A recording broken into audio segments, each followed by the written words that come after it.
Masjid Ar-Rahman kebanggaan kita, arah ke permainan selamanya. Ar-Rahman, Allahu Akbar. Assalamualaikum warahmatullahi wabarakatuh.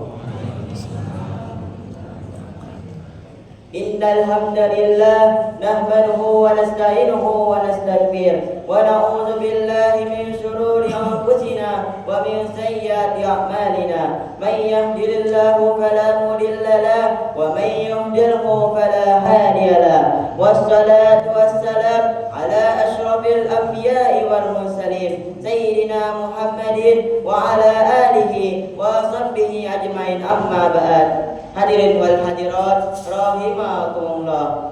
Alhamdulillah, kehadiran kita di tempat yang penuh berkah ini merupakan tanda rasa syukur kita atas segala nikmat yang diberikan oleh Allah Subhanahu wa taala. Mensyukuri nikmat umur, kesehatan, harta, terlebih-lebih lagi yang dikatakan nikmat iman yang senantiasa mengakar dalam hati kita. Salawat serta salam semoga senantiasa kita curahkan kepada junjungan kita Nabi besar Muhammad sallallahu alaihi wasallam. Hadirin wal hadirat rahimakumullah. Insyaallah pada kesempatan ini saya akan membahas sebuah ceramah yang berjudul bahayanya durhaka kepada kedua orang tua. Agama Islam sangat menekankan berbakti kepada kedua orang tua. Allah Subhanahu wa taala bahkan menyandingkan perintah beribadah dengan berbakti kepada kedua orang tua. Sebagaimana firman Allah Subhanahu wa taala dalam Al-Qur'an surah Al-Luqman ayat 14 yang berbunyi, Bismillahirrahmanirrahim. Wa wasainal insana biwalidayhi hamalat ummuhu wahnan ala wahnin wa fisaluhu fi 'amaini an ishkur li wa liwalidayka ilayyal masir. Yang artinya kami perintahkan kepada manusia berbuat baik kepada kedua orang tuanya. Ibunya dalam mengandungnya dalam keadaan yang lemah, yang bertambah-tambah, dan menyapihnya dalam 2 tahun. Bersyukurlah kepadaku dan berterima kasihlah kepada kedua orang tuamu. Hanya kepadaku lah kamu kembalimu. Perintah ini menunjukkan bahwa berbakti kepada kedua orang tua bukan sekedar kewajiban, tetapi juga bentuk syukur kita kepada Allah Subhanahu wa taala atas nikmat kehidupan. Sebaliknya, durhaka kepada kedua orang tua merupakan salah satu dosa besar yang seringkali diabaikan oleh sebagian orang. Padahal dalam ajaran Islam, posisi orang tua sangat dihormati dan sangat dimuliakan. Dalam salah satu hadis yang berasal dari sahabat Abdullah bin Umar, Rasulullah sallallahu alaihi wasallam bersabda, "Al-kaba'irul isyraku bi Allahi wa aququl walidaini wa qatlun nafs." Yang artinya dosa besar itu adalah menyekutukan Allah Subhanahu wa taala, durhaka kepada kedua orang tua dan membunuh jiwa. Hadirin riwayat Ahmad. Hadirin wal hadirat rahimakumullah. Durhaka kepada kedua orang tua atau salah satunya tidak hanya dengan sebatas perkataan yang kasar saja atau melawan saja. Bisa saja dalam bentuk cuek dan acuh, mengabaikan permintaan mereka, bahkan sekedar membuat mereka merasa tidak dihargai, sehingga perbuatan-perbuatan tersebut dapat melukai hatinya.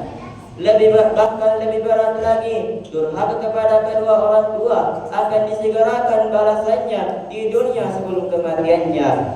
Bentuknya tentu bermacam-macam, seperti disempitkan jalan rezekinya, dijauhkan dari keberkahan, diliputi oleh berbagai petaka serta kesedihan dan sebagainya. Rasulullah sallallahu alaihi wasallam bersabda, "Kullu dzunubi yughfiruhullahu minha ma syaa illa al-ba'ya wa qati'atar rahimi yu'ajjiluhullahu li sahibihi qabla al-mamat." Yang artinya semua dosa diakhirkan balasannya oleh Allah Subhanahu wa taala sesuai kehendaknya, kecuali dosa durhaka kepada kedua orang tuanya. Ia akan menyegerakan balasan tersebut kepada pelakunya di dunia sebelum kematiannya. Hadis riwayat Al-Hakim. Hadirin wal hadirat rahimahumullah. Untuk lebih memahami bahayanya durhaka kepada kedua orang tua, dikisahkan pada zaman Rasulullah ada seorang pemuda yang bernama Alqamah. Ia merupakan seorang sahabat yang dikenal sangat taat dan tak pernah melelehkan sholatnya. Tak hanya itu, amalan puasa dan sedekah selalu dia tunaikan. Namun siapa sangka di penghujung hayatnya ia susah mengucapkan kalimat La ilaha illallah, hingga sang istri mengirim utusan kepada Rasulullah SAW untuk mengabarkan kepada beliau atas keadaan Alqamah.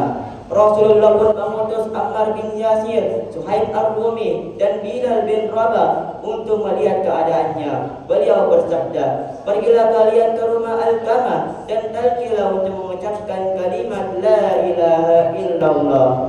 Maka segeralah mereka berangkat ke rumah Alqamah. Sesampainya mereka di sana, ternyata saat itu Alqamah sudah dalam sakaratul maut. Maka segeralah mereka mentalkinya untuk mengucapkan kalimat La ilaha illallah.